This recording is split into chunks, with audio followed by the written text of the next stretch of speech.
চাই এমন একটি শহর যেটা পরিবেশ বান্ধব শহর, এবং এখানে অযান্ত্রিক যানবাহনকে আমরা ধারণ করতে চাই এবং অযান্ত্রিক যানবাহন আমাদের ঐতিহ্য সেটাকে আমরা সংরক্ষণ রাখতে চাই, বিশেষ করে রিক্সার এবং ঘোড়ার সাথে।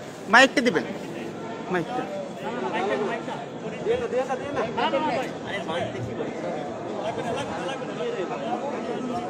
বুঝলাম না।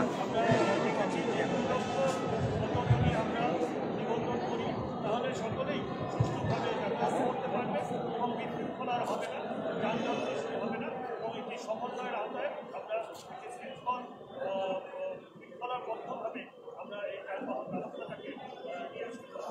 আমরা অনেকবারই উদ্যোগ নেওয়ার কথা দেখেছি, অনেক অভিযানের কথা দেখেছি, কিন্তু যে এলাকা ভিত্তিক সিন্ডিকেট আছে এই রিক্সা অবৈধ রিক্সাকে কেন্দ্র করে, আসলে এই বিষয়ে আপনার পদক্ষেপটা কীভাবে এগোবেন আপনি?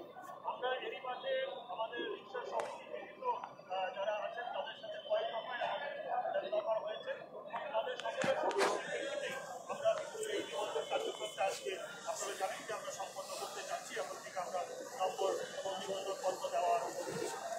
সুতরাং আমি আশাবাদী যে এর বাইরে যারা অবৈধভাবে এখনও যারা আছেন তারা সেগুলো বন্ধ করবেন, এবং তাহলে আমরা তাদের বিরুদ্ধে আমাদের আইনি ব্যবস্থা নিতে আমরা মাননীয় শেষ একটি প্রশ্ন, গতকালকে সাবেক মেয়র সাইদ খোকনের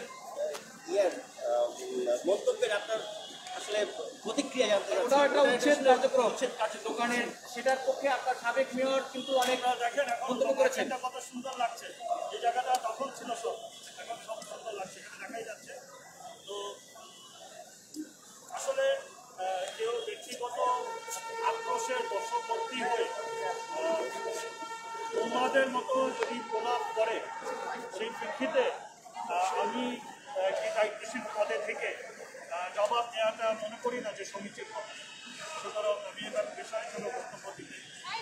কিন্তু মেয়র, খুবই গুরুত্বপূর্ণ একটা ব্যাপার যে মধুমতি ব্যাংকে কিভাবে সিটি কর্পোরেশনের টাকা কেন যাবে, আর এটি তো আপনার মানহানি হয়, আপনি এই বিষয়ে কোনো আইনি পদক্ষেপ কিংবা নেবেন কিনা? দেশের সকল বেসরকারি ব্যাংক বাংলাদেশ ব্যাংকের নির্দেশনা এবং সরকারি নীতিমালা পরিপালন পূর্বক সকল সরকারি সংস্থা থেকে আমানত সংগ্রহ করে থাকে, সেটা কর্পোরেশন হোক, সেটা কর্তৃপক্ষ হোক, সেটা কোনো সরকারি কোম্পানি হোক, সকল ক্ষেত্রে বেসরকারি ব্যাংকগুলো আমানত সংগ্রহ করে থাকে। মধুমতি ব্যাংকও সেরকম একটি বেসরকারি ব্যাংক, যারা বিভিন্ন সংস্থা বিভিন্ন সরকারি প্রতিষ্ঠান থেকে আমানত সংগ্রহ করে চলেছে। সুতরাং এটা কোনো আইন বহির্ভূত কিছু নেই, আর এখানে দুর্নীতিরও কোনো লেশ মাত্র নেই।